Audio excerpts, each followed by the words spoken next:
We'll be starting in about 30 seconds. No, I have not. You want me to ask if there's anybody on? Oh, somebody just chimed in. Here we go. Jeez, oh Pete. Huh? She's not gonna be here, is what I understood. But I don't know that. I don't know that. Maybe I'm wrong.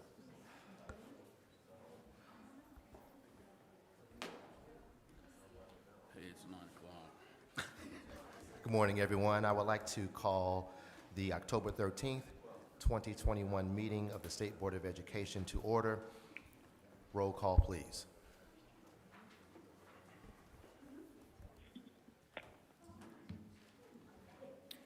Mr. Best. Here. Thank you. Ms. DeLosa. Here. Mr. Durham. Here. Dr. Ernest. Here. Dr. Freitas. Here. Mr. Gastineau. Here. Mr. Mapes. Mr. Mapes. Ms. Moat. Here. Ms. Renschler. Here. Mr. Watts. Here. Dr. Jenner. We have a quorum. Thank you. Thank you. If we could please stand for the Pledge of Allegiance.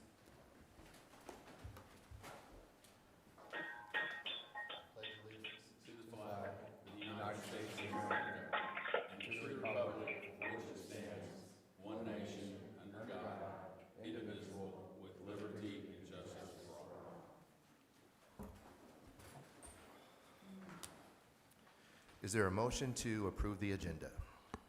I move to approve the agenda. Second. Any discussion? All those in favor say aye. Aye. Aye. Opposed? Opposed? Motion carries. Is there a motion to approve the minutes from the September 1st, 2021 meeting? So moved. Second. Any discussion? All those in favor? Aye. Aye. Aye. Opposed? Motion carries. Statement from the chair. I would just like to echo the sentiments of Dr. Jenner and continue to thank all of our educators, regardless of the position that you hold, the role that you play, just continuing to thank each and every one of you for the work that you are doing with our students. Are there any board member comments and reports?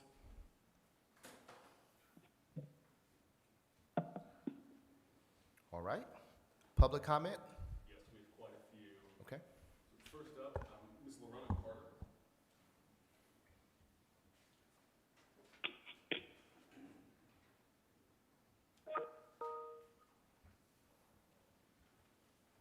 Good morning. Good morning. Morning. So I am a parent, a part of the PTSA for Westside Leadership Academy in Gary, Indiana. And I saw on your agenda that you are discussing Indiana graduates prepare to succeed. Well, we need help to make sure that our Gary students succeed. It is in distress.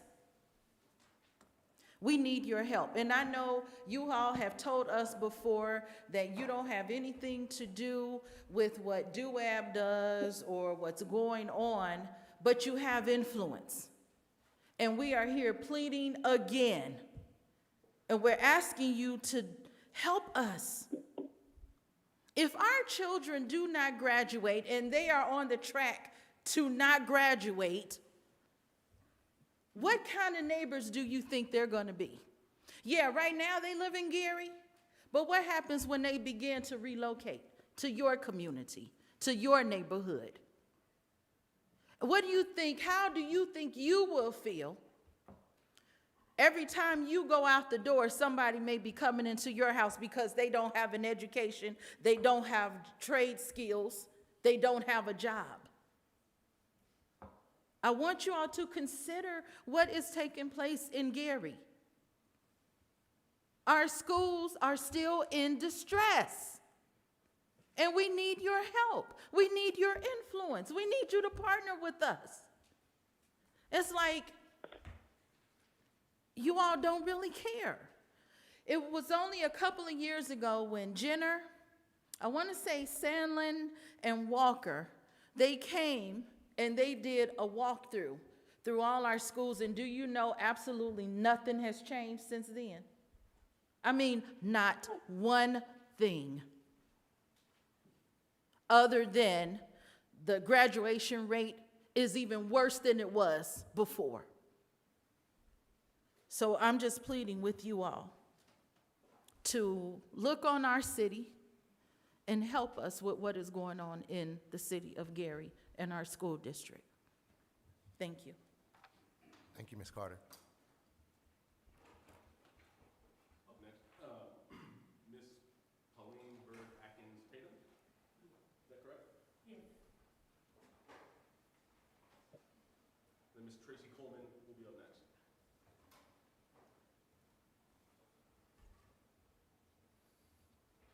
Good morning. Good morning. Morning.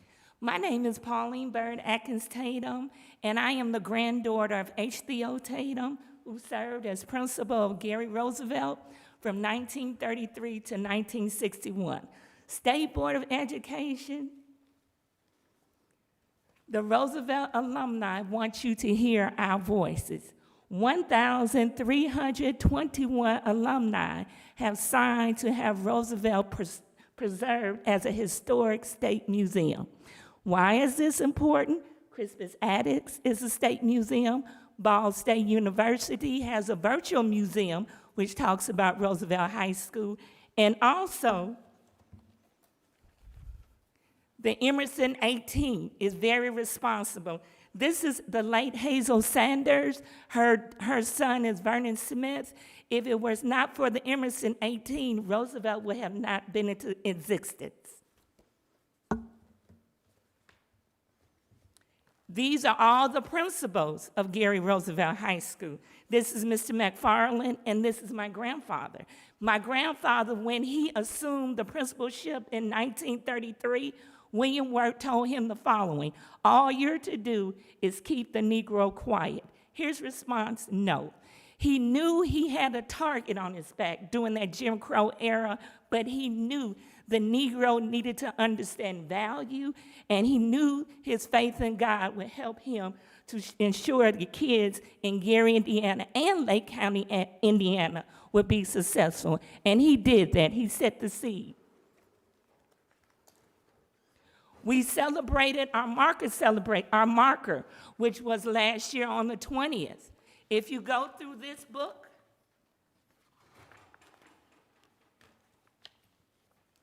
all Roosevelt's success, all the way to 2020, when the doors closed. This is very, very, very important. 1947. This is my grandfather in 1947. My mother graduated in 1947. These are the faculty, students, all the activities that happened at Gary Roosevelt. Why do we need history? Because we need a museum on the campus, because this is my grandmother, the late Pauline Bird Atkins Hudson, the first female detective in Gary. I ask you, State Board of Education, to hear our call to preserve Roosevelt High School as a state museum and provide funding and resources so we can highlight contributions in Lake County, Indiana. Thank you. Thank you, Ms. Atkins Tatum. Thank you. Very rich history there. Thank you for sharing. Thank you. Thank you. Ms. Tracy Coleman, followed by Ms. Nikki Bird.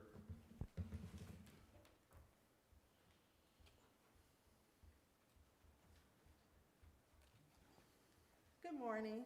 Morning. My name is Tracy Coleman. I'm also a parent and also involved with the Westside Leadership Academy, PTSA.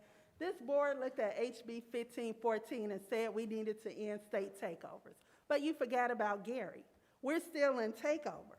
And looking at what we're dealing with, this article with Roosevelt, how the state wasted $22 million on a flawed takeover. And even if you look at the scores for Roosevelt with middle school, 2015-16, 3.2, 17-18, 0%. So the fact is takeovers don't work and they're hurting us. And yes, Roosevelt does need to be preserved because the fact is Gary had a segregated school system. William Wirt was a segregationist. When Indiana repealed segregation, we went from 20 to 40 schools because our other white community didn't want to integrate. But then we're left with these schools when the population left. And then instead of people having compassion to say, let's deal with the history, we're penalized, we're punished as American citizens. We're taken over. And now the same thing that happened to Roosevelt is now happening to Westside. And I'm going to start just by bringing you the lunch menu, and I'll leave it with your assistant. Bread for breakfast. Bread for breakfast. You can see it. Ultra slice of bread, mixed fruit cup, fat-free milk.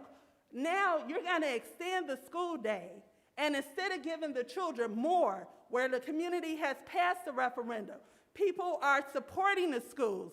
Even though there's no money, it's not translating that our children are seeing the success that they should see. And this article over here, profits over academics. With Westside, when my son started, the graduation rate was 85%, crashed down to 58%. And you can look at the things that they're doing, that they don't understand the community, they're not listening. And even when Dr. Jenner and Ron Sandlin came to Westside, the parents told them what was going on. We typed up a list. This is what we need. But there's such almost an arrogance that even though Indiana believes in home rule, even though you can say this is what our children need, we don't get it. And even Eric Parrish, when parents said we want Apple products for our children, we got a nature preserve by Westside Leadership Academy, has some of the rarest land in the country. But then when we said, let's have an iPad so these kids can do experiments, get out of the classroom, the response is Chromebooks have a lower street value. A lower street value. You don't go to University of Chicago Lab School and see them saying, we're going to buy this equipment because of street value, but that's what we get in Gary. And prior to the pandemic, like I said, we already met with Dr. Jenner. We already met with Ron Sandlin. We told them the restrooms need to be fixed.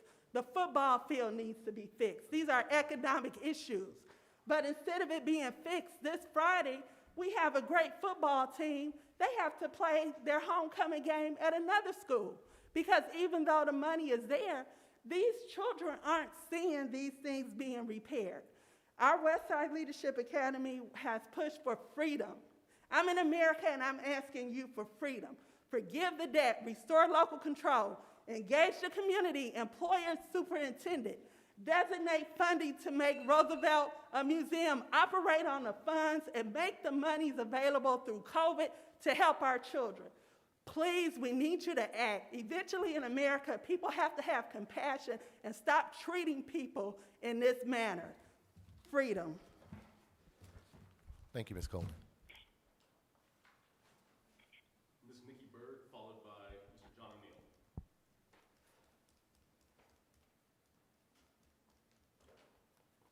O'Neill. Let me say good morning to everyone that is here. I have a lot of complaints. I have a lot of concerns. I'm not going to try to tackle all of this, of course. What I want to talk to you about today is being a volunteer. Now, anybody in this room, I'm sure, can stop and say, when you were in school, you can remember somebody who volunteered there. The person that I was supposed to see, Dr. McNulty, in Gary, Indiana, who was the manager over our schools, I made 2 attempts to see her in writing. She wouldn't see me, so I put together a peaceful protest, which I have been doing every Thursday since August the 19th. She still won't see me. I represent the volunteers in the school. I worked as a corrections officer, Lake County Jail, Crown Point, Indiana, 23 years. I've been retired 11 years. I'm 74 years old. Until the pandemic hit, I never missed going into schools every week talking with young people about the consequences of negative behavior, which is what I do. And now, my name is on a list that I can't go in any schools because Dr. McNaughtrey does not want me to talk to the students. I am here today because, not so much for myself, but we have parents, young parents, who have children that started kindergarten. August the 10th was our first day of school. There are parents who did not get to walk their children to their classroom. I have a grandson at Williams Elementary School. To this day, I don't know who his teacher is. I have not met her. And I have over 14,000 hours volunteer service in the Gary schools. I would be in the schools right now if I was allowed to be, but I'm not. So what about the young parents who, for the very first time, took their children to school on August the 10th? Couldn't see them go to class. They don't know who the teachers are. We are not allowed in the schools. What public school do you know of that does not allow volunteers? And of course, you have to do a background check. I understand that, but we're not being allowed to even come in the schools at all. Something needs to be done about that.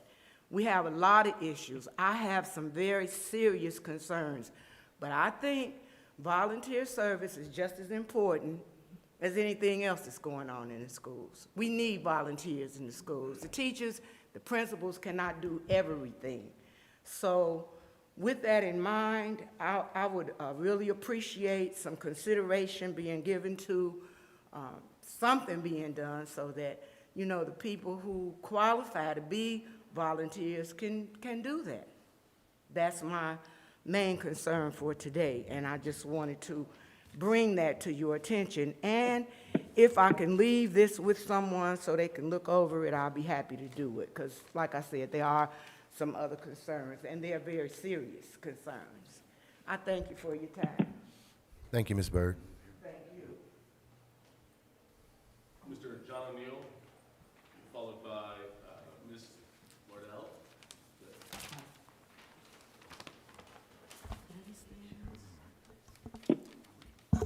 Thank you, Secretary Jenner and Board, for the opportunity to share some educator input today regarding the dashboard development.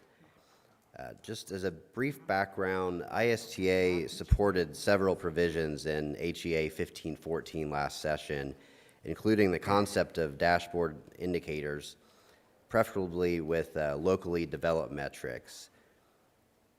ISTA has advocated for multiple measures in the accountability system for years, and locally determined indicators allow flexibility for schools to showcase both their unique priorities and strengths. ISTA has also continuously opposed the overly simplistic A to F designations that have, for years, labeled districts and schools based largely on zip code and socioeconomic status, and it's time for a change to A to F.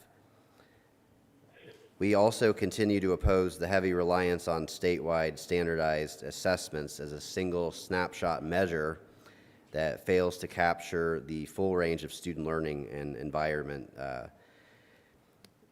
And we also, as an association, have several recommendations for the dashboard and indicator framework. ISTA proposes multiple measures, including a special emphasis on professional accountability factors, such as professional development opportunities, teacher retention outcomes, licensure rates, greater reliance on educators' judgment over test scores, resource factors such as salary increases and an adequate socioeconomic indicator, and then school climate and working condition factors such as smaller class sizes, administrative feedback, well-rounded curriculum, and parent engagement, graduation rates. I know a lot of you have probably heard us mention these factors before, but we continue to have interest in adding these to the dashboard. Along with the growth issue, ISTA supports maintaining student-level growth because it allows all students, regardless of their starting point, to demonstrate skills and knowledge. Now, I want to talk a little bit about the dashboard specifically in recent development. We do appreciate stakeholder discussions that have occurred with the department, giving our members the chance to weigh in on these changes. However, the discussions have revealed several significant concerns regarding yet another major change to state policy. Educators, particularly during the pandemic, are working incredibly hard to serve their kids in person, and additionally, they have had to adapt to many changes over the years in state standards, assessments, grad pathways, and in many cases, licensure status, and now accountability. Educators have had to shift on a dime repeatedly, and it's created a lack of stability for kids and educators. And so the timeline needs to be realistic for undertaking such a wide change. There are capacity issues at stake. Educators and counselors are concerned that this work will fall on them, adding to their list of responsibilities. And keep in mind there are shortages in both of those areas. Educators are also concerned the dashboard could end up being punitive, just as the A to F system has been to this point. And so we look forward to further discussions with the board and department as this process continues, and we will continue to give recommendations and share input. So thank you again. Thank you, Mr. O'Neill. Ms. Lardell, followed by Dr. Spangenberg.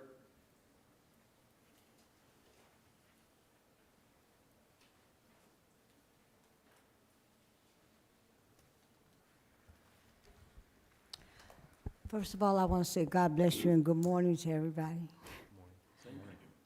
I'm so used to coming and everything is full and we only have a skeleton crew today, but I'm quite sure you're going to do the best job you can do. First, I want to speak on behalf of parental involvement. We're coming from a place right now where parents don't really know what's going on. I'm quite sure a lot of you don't know what's going on with the pandemic facing us, and it's not over. And a lot of parents really just don't know what it is that we have in store for their children. And it's affecting the students. You can tell by some of the news that you've heard with them destroying certain things, and I don't agree with what they're doing.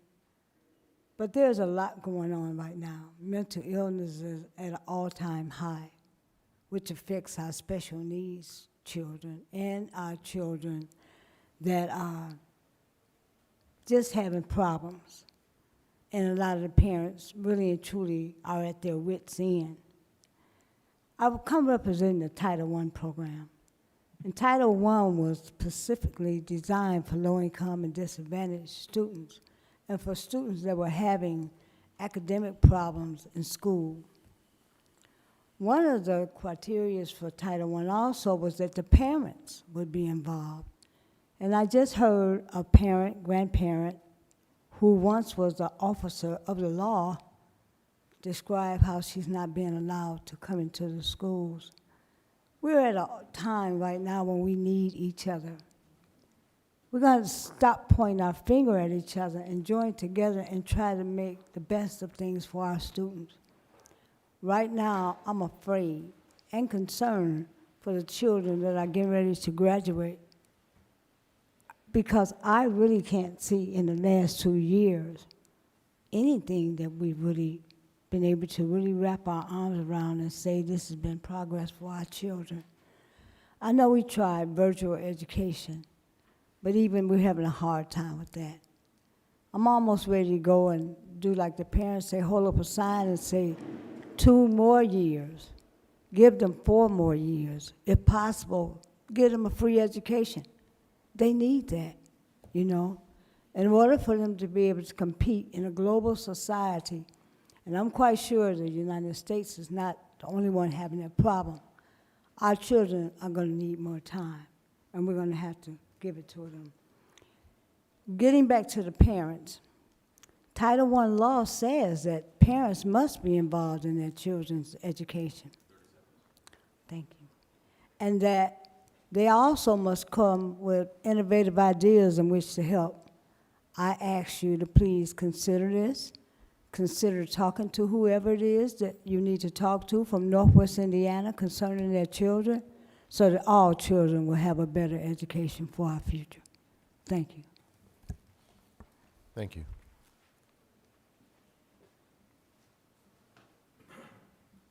Dr. Spangenberg, followed by Ms. Dunham.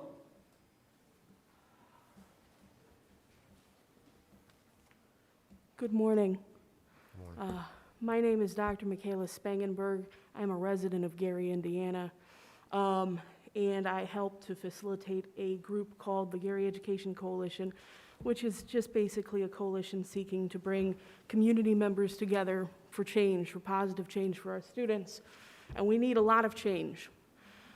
Because, as you heard from some of my fellow residents before, our schools are in distress. What's ironic is that our schools are in more distress now than before they were taken over by the Distressed Unit Appeals Board, which is ironic. Who do you go to when the takeover itself needs to be taken over? And what we really need is parity, legal parity. If it's now no longer okay for the State Board of Education to operate takeovers, why is it still okay for DUAB to operate takeovers? And to continue a takeover which has constantly failed our students academically, and that has failed to protect our students and provide any kind of environment of safety. We have fights several times a day now at Westside, the only high school we have left after they shut down multiple of our other schools as well. And some of that has contributed to the violence that we've seen, because the kids are getting the clear message from the administration that they don't matter. They just get shuffled from one broken down school to another. Nothing changes, nothing improves. They're told that the state is there for their benefit, but they see that that's not true. And so if our adults are not taking seriously the welfare of these children, then how are the children supposed to know that they have any worth? How are the children supposed to look at each other and see that they have any worth? So they don't. We have kids that are getting shot coming off the bus. We have kids fighting the bathrooms, the bus, everywhere else you can imagine, several times a day, but they won't let actual school counselors in. They won't, I can't tell you how many community organizations have said, look, we have programs, we can help. They don't return people's calls, they're not interested. They don't deal with anyone from the community fairly. And on top of it, half of our advisory board, which is supposed to be our school board, but their powers were taken away, now is no longer allowed to meet because they claim that those people are not in those seats, but the Secretary of State records say that they are. So now we're also being disenfranchised in that way. So I know before all of you have said, well, we don't have anything to do with this and we can't help. But there's people you report to, there's people you talk to, there's influence that you have over legislation. What we need is less of Tim Brown stepping in to mess up our schools and more of people actually giving any kind of care about our students. And we need this takeover to end. We need a special election for a superintendent, and we need them to stay out of our advisory board and our school board function and allow our board to meet in full. Thank you. Thank you. Ms. Dunham, followed by Ms. Shropshire.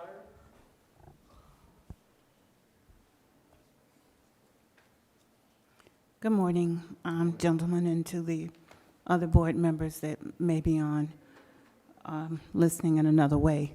My name is LaBreda Dunham, and I am a product of the Gary Public School System. I'm also a grandmother. First, I want to say that I do want to see Roosevelt become a museum, and because I don't want to see Gary lose its history. And when I say Gary, I mean all of the schools from Northwest Indiana have brought a great amount of history to and acclimates to the United States all over the country. Secondly, I want to say I feel that DUAB has made Indiana one of the laughing stocks of the states when it comes to education. I'm not understanding why we're paying an MGT, because DUAB and MGT, they work together. McNulty is like a joke. She doesn't even, no longer even attends the radio every Tuesday or second Tuesday, whenever she doesn't show up, and doesn't show up for anything. So to pay her that amount of money, to not even be accessible to the community is just, it doesn't make any sense. Secondly, in October of 2019, Mr. Parrish came to Gary and made a statement about the students in Gary being assessed for their test, only the urban schools from urban cities, at 175% and 145%. Okay, recently, we had a parent call in on the radio complaining that her kindergartner took a third grade test. So, because I had been wondering for some time, why were the urban schools, and only the urban schools, being assessed at 175% and 145%? And they came to Gary, Career Center, Indiana, Northwest, when they made this statement to us. And Tony Walker at that time said, do the educators of the Gary school system, are they aware of it? Do they know about this? And Mr. Parrish said no. So when this mother calls in saying, why is it that the Gary students are being given exams, state exams, at maybe from higher, of kindergarten, so a third grade test is to make sure you are for the fourth grade.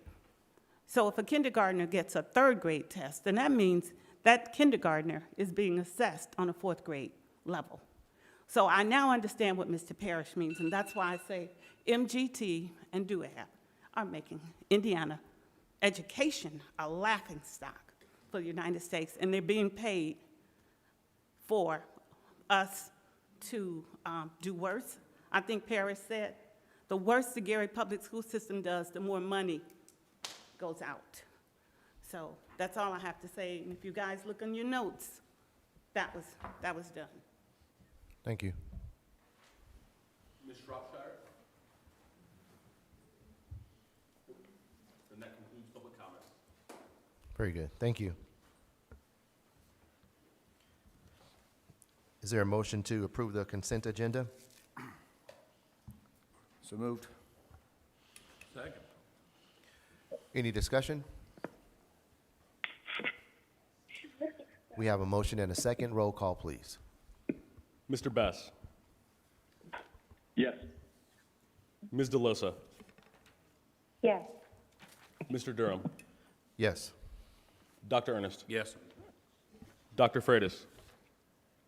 Yes. Mr. Gastineau? Yes. Ms. Moat? Yes. Ms. Rentschler? Yes. Thank you. Mr. Watts? Yes. Thank you. Consent agenda is approved. Thank you. Under new business, we have the Indiana graduates prepare to succeed. So those who will be presenting, please come forward. Good morning, board members. So we have a resolution that I have before you for approval. But before we get to that, we do have a brief presentation. I believe it's Jason Callahan and Ron Sandlin, and/or.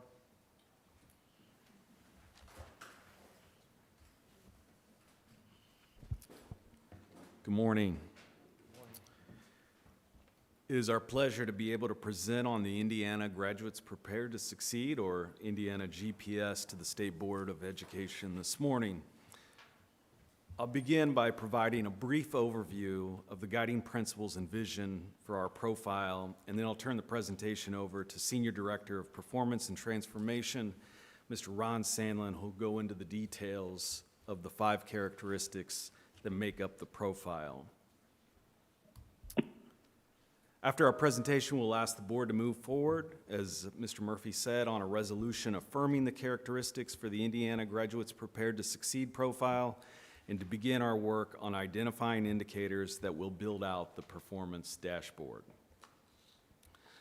I'd like to take this opportunity also to thank Mr. Sandlin, also our Director of Accountability, Ms. Maggie Payno, and our Director of Student Pathways, Ms. Flora Jones, for the development of the profile and the ongoing conversations with stakeholders across the state of Indiana. I would like to also thank many of these stakeholders who are here today who have been involved in the process and helped us to share the information with their constituents. As Dr. Jenner has pointed out many times, this is not just her dashboard, or I'm sorry, her vision, or just the vision of the Department of Education, but the profile should be the vision of the entire state of Indiana. We believe this profile places a priority on individual student growth and development by placing an emphasis on the whole child, and equal importance regardless of the chosen pathway, whether it is employment, enlistment, or enrollment in post-secondary education. In order to address pathways to prosperity, communities will need to continue to work together strategically, blurring the lines between K-12, higher ed, and industry. It is important to point out, we acknowledge this profile and subsequent dashboard are a large paradigm shift. Expanding our focus on the development of skills and dispositions of a student, and not just a single test score, is a move away from a perceived punitive system and toward one that is aspirational through the transparent display of multiple data points. A complete profile that will provide an opportunity to have both leading and lagging data points using transparent data to ensure continuous improvement for all student pathways. We also want to acknowledge there is still much work ahead of us as we continue to work with the field to research and develop these indicators, and we view this process as an iterative process. But at the end of the day, we believe this profile will help us achieve our goals, to continue to build out pathways that students can identify with and understand how the K-12 system is a vehicle not only for a fulfilling career, but a vehicle for a fulfilling life.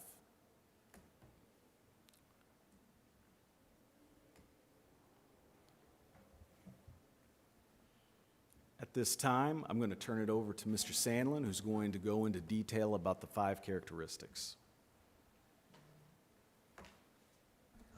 Thank you, Mr. Callahan. Following our last board meeting where we introduced these 5 characteristics, as Mr. Callahan mentioned, the department has embarked on a comprehensive stakeholder engagement process to help inform and influence our vision for Indiana graduates prepared to succeed. So I'm just going to give a quick summary of that feedback we received, and then give an overview of how that has built out or strengthened our understanding and definition of each of these characteristics, and talk about any changes that were made based on the feedback we received. So to start, major themes in our feedback include system-wide coherence. And Mr. Callahan mentioned this, that this becomes a vision for the state of Indiana, for all of our graduates, a dynamic vision that allows individualization based on individual student skills and interests. But more importantly, and what we heard very clearly, is that this then aligns to the supports and programs that are coming out of the department to help schools realize this vision for their students and to empower communities to engage and support their schools in realizing this vision for students. Additionally, we heard strong support for connecting the K-12 experience in a formative way and to inform K-12 opportunities with how well students are achieving after high school. Again, and I want to reemphasize, we heard time and again that this information should be used as an informational data point to help strengthen opportunities and ensure equitable opportunities for all students. Additionally, we heard a lot of support, as is illustrated in the 5 characteristics, for elevating skills and competencies in addition to the focus on knowledge mastery. And so I want to be very clear that we are not moving away from the importance of mastering our academic standards. We are just elevating the importance of these complementary skill sets that we hear are valued outside of our K-12 system, and that we hear students need in order to be successful and live a fulfilling life. And finally, we heard very clearly that we need to focus on a core set of headline metrics to avoid any unintended consequences of this feeling overly burdensome on schools and also not being able to be accessed by families and communities. So making sure that as we shift to multiple data points, we focus on the most meaningful headline metrics that give a clear picture of how students are performing towards this aspirational vision for Indiana graduates prepared to succeed, and also provide flexibility at the local level to design programming and support students to get there. Any questions or comments about the stakeholder feedback summary that I've provided so far, or anything that you all have heard in your conversations that you wanted to elevate?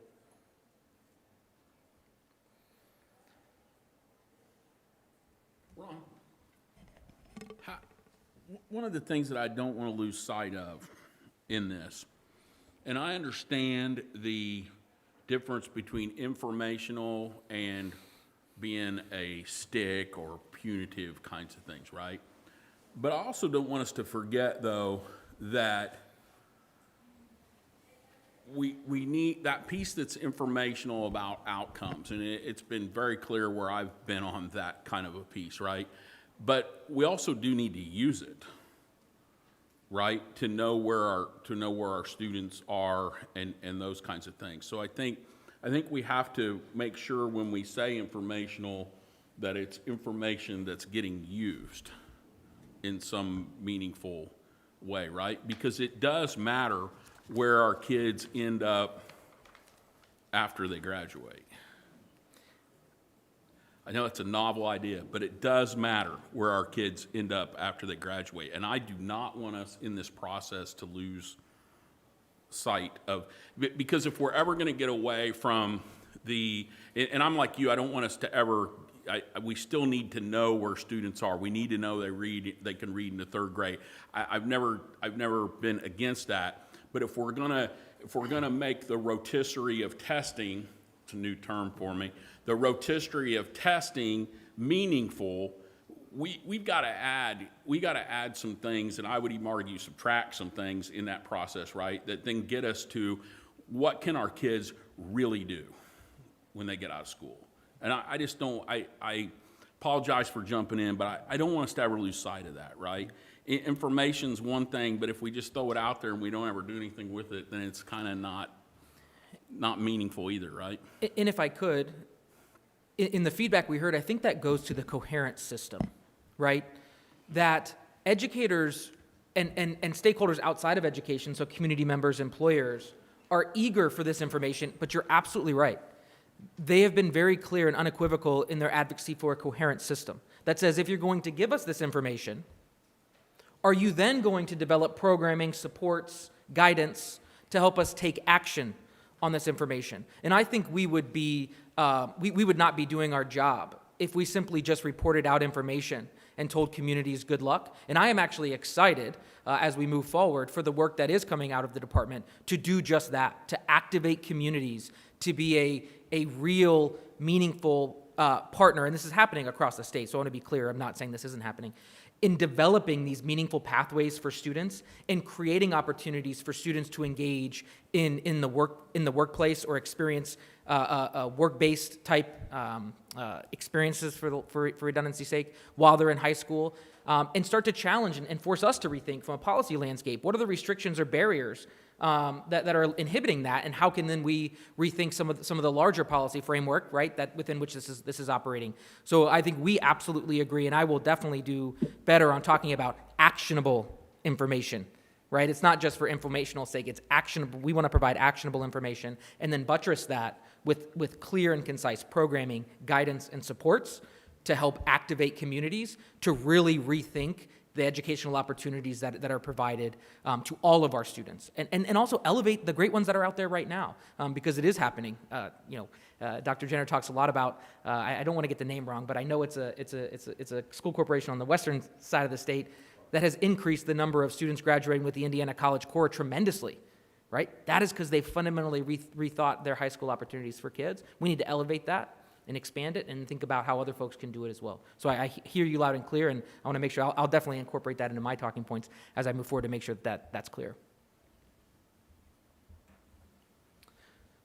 So with that, we'll transition quickly to each of the 5 characteristics and building out a little bit of what we learned about each of them.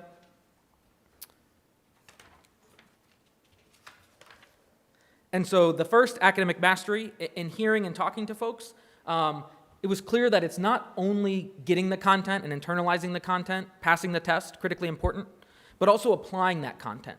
So creating opportunities, meaningful opportunities in a real-world context for students to apply the knowledge that they're learning. And again, that's not a novel idea, but it definitely came through clear, and I think the feedback was that might not be happening right now given the current system that we have, and it's focus on the performance on the test.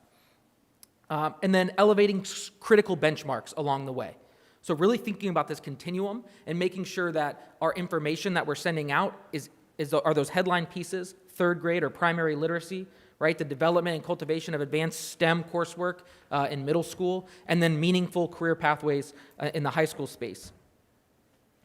And I'll also give a quick slide. I'm not going to read it out loud, but we did help listen and learn about why this is important. And so we've really articulated a clear statement of why the department believes, based on the input, why each of these characteristics are important.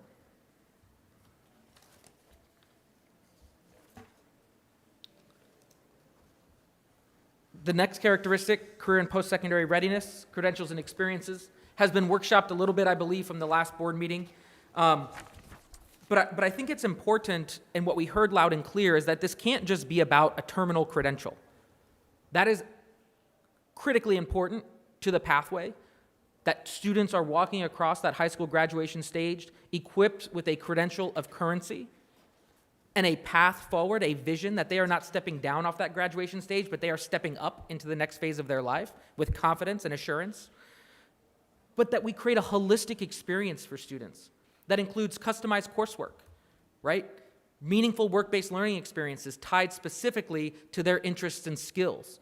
So it's not only just the credential, and I think that's really important. Experiences really was elevated in our stakeholder feedback. How can we support high schools? How can we develop, and I think it's important that word develop was intentionally included based on feedback, intentional coursework for students, and create the flexibility for high schools to do just that for their individual students. Now again, I think the pie in the sky aspirational vision is an independent individual pathway for every single student, but I think some stepping stones to get there is just expanding access to additional pathways, right? And creating coherence about the entire high school experience.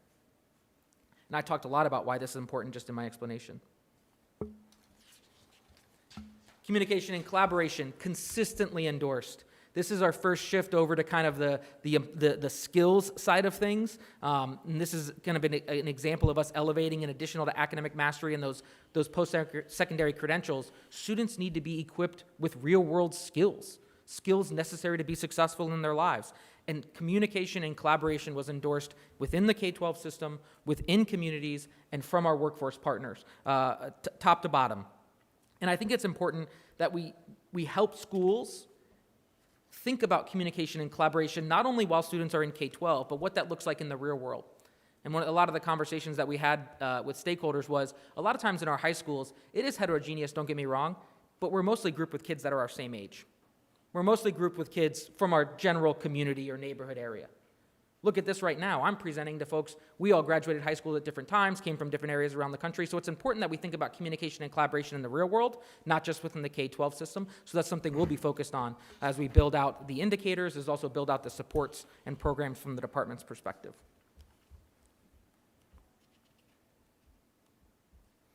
And the next one reflects a shift from the first time we presented this. Initially, this characteristic was titled Hard Work, Grit, and Resilience. In organizing or in collecting feedback from multiple stakeholders, we really weren't sure if that gave off the appropriate signal, right, of what we really wanted from our students. That if you just work hard, you'll be successful.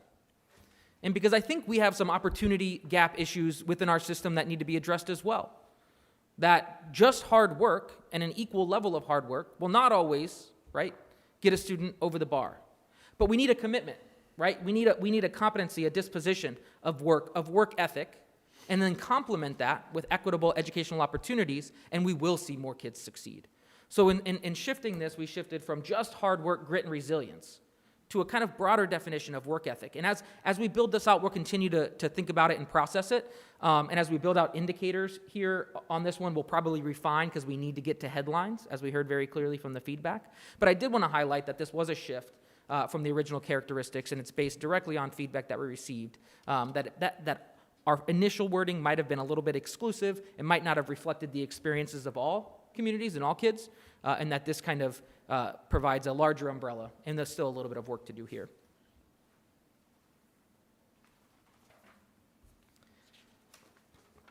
And then finally, probably of the three new ones, the most consistently endorsed, or second most consistently endorsed with communication and collaboration was civic, financial, and digital literacy. And a lot of questions on how here, because a lot of schools are doing coursework related to these things right now, but there's also a lot of opportunity to be innovative in this space. But the one thing that we did here time and again, especially from our workforce and post-secondary partners, is this can't just be about concrete specific skills. It's not teaching every kid how to code.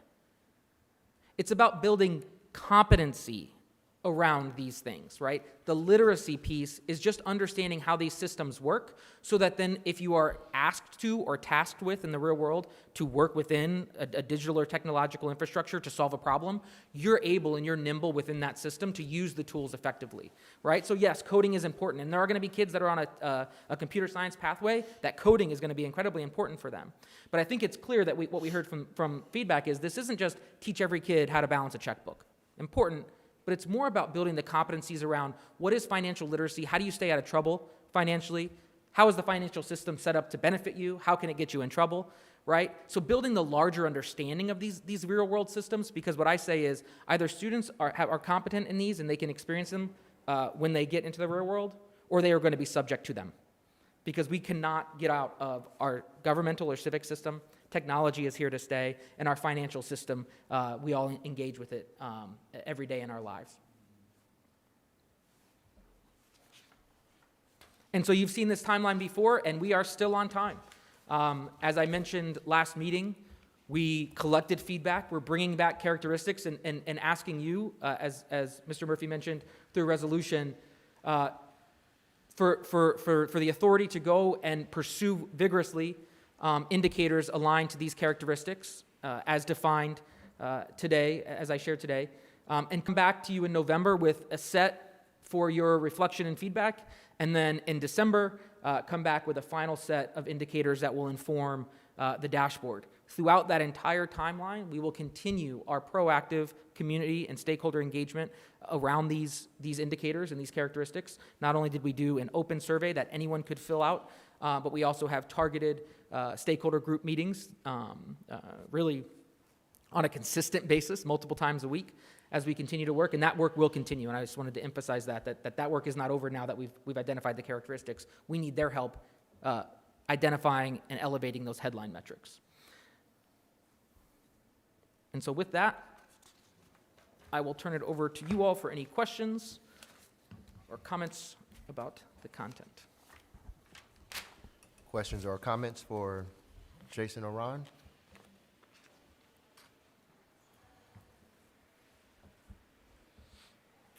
very good. Is there a motion to approve? Mr. Chair, I move to approve the resolution affirming the Indiana Graduates Prepared to Succeed Framework and Performance Dashboard. Do we need to read that? Would one of you like to read I that? read it because it was in my board materials, but So it is online for anyone that wants to take a look at it and read it. I would say that what this resolution does, this is kind of a change in how we've looked at school data before at the state level. And so in this case, we're starting from what makes a successful graduate. That's what we're asking the board to approve here in the resolution. And then from here, we'll build indicators that are aligned to these things. Because what we found in the past is we've created these A through F systems, and this is not an A through F system as it has traditionally been. But we've created these A through F systems that have had incentives we didn't intend, while well intended, have not always been what we wanted, has not captured the full picture, and so on and so forth. And so this would give us a framework to continue the work and align it to this. So really what the resolution does at its core is for this board to approve those 5 elements, those 5 pillars that Mr. Sandlin just walked through, so that we can then begin, roll up our sleeves and begin the work of building those specific data points aligned to these 5 pillars. Thank you. So we have a motion. Is there a second? Second? Discussion? if I could just, and Brian, I just want to make sure that we're fully public about this. Now with the process, one, I applaud this, right? I really think, historically, I think we go back to pathways, and this is an extension, right, of where we started that work and now where we're ending up to begin to, how we align everything, right? So that we can truly see what a student can do and should be doing. Now this process with this resolution, as you move forward, this will include discussions with people like my friend John O'Neill over there and those groups, right? I just want to make sure, I kind of knew that, but I want to make sure everybody understands that, right? That begins that piece of that so that we can look at what those indicators are. Stakeholder input's going to be key. Okay. Absolutely. All right, very good. We have a motion and a second. Roll call, please. Mr. Bess. Yes. Ms. DeLosa. Yes. Mr. Durham. Yes. Dr. Ernest. Yes? Dr. Freitas. Yes. Mr. Gastineau. Yes. Ms. Moat. Yes. Ms. Runchler. Yes. Mr. Watts. Yes. Thank you. Approved 9-0. Great, thank you. Do we have a motion to adjourn? Move to adjourn. Second? Aye. Meeting adjourned. Thank you.